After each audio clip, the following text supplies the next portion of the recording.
করেছিস। এবার তুমি তোমার ফুলগুলো ধরো দেখি।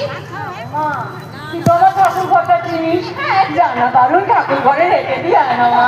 আচ্ছা ঠিক আছে বেশ, তুমি এখানে দাঁড়াও, ফুলগুলো রেখে আমি এক্ষুনি আসছি, ঠিক আছে? এই পালুর মেয়েটাকে না আমার খুব পছন্দ, খুব লক্ষ্মীমন্ত মেয়ে। ও দাদা মহিদোষকে বাপ মামারা ওই বোনকে নিজে হাতে মানুষ করেছে।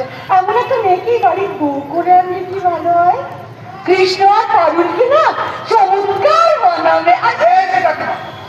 মহিদোষ আজকে কোন দিকে সূর্য উঠলো? কেন বলুন তো?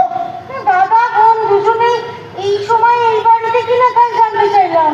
ও পারুল এসেছে বুঝি? হ্যাঁ, ঠাকুর ঘরে পাঠালাম, ফুল এনেছে রাখতে পাঠালাম। তো তুমি ওটা কি মনে করে? আমি এসেছি আপনার কাছে একটা আর্জি নিয়ে। আরজি? আমার বোন পারুলকে তো সে আপনি ছোটবেলা থেকে দেখছেন না, নিজের বোন বলে বলছিলাম। কাজে কম নেই, ও একেবারে ঘরের লক্ষ্মী।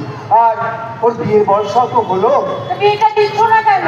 না, মানে আমার মনে হয় ও আপনার বড় ছেলে কৃষ্ণকে।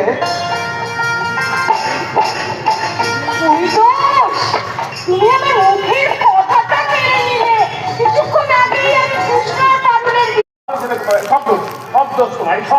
হ্যাঁ অমনি সমস্ত দোষ আমার হয়ে গেল। কেন হবে না? তুমি যেরকম আমাকে ভালোবাসো তেমন তো ছোটকেও ভালোবাসতে পারো না? আমাকে যেরকম তুমি খাইয়ে দাও, ছোটকেও তোমাকে খাইয়ে দেবে। কি আশ্চর্য, তো বউ আছে, সঙ্গীত আছে তো খাওয়ানো। আচ্ছা, বউয়ের হাতে খাবার মায়ের হাতে খাওয়া এক হলো বল? হ্যাঁ হ্যাঁ দাদা, নিশ্চিত।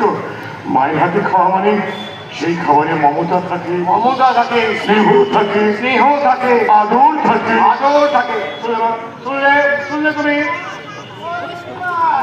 এই না কৃষ্ণদার খাবার সেই কোন সকালে বেড়ে টেবিলের উপরে ঢাকাতে রেখেছি, কিছুতেই নিজের হাতে খাবে না তো। দেখেছিস, বয়সটাই শুধু বেড়েছে, এখনো ছেলে মানুষই রয়ে গেছি। হ্যাঁ, আমি ছেলে মানুষ আছি।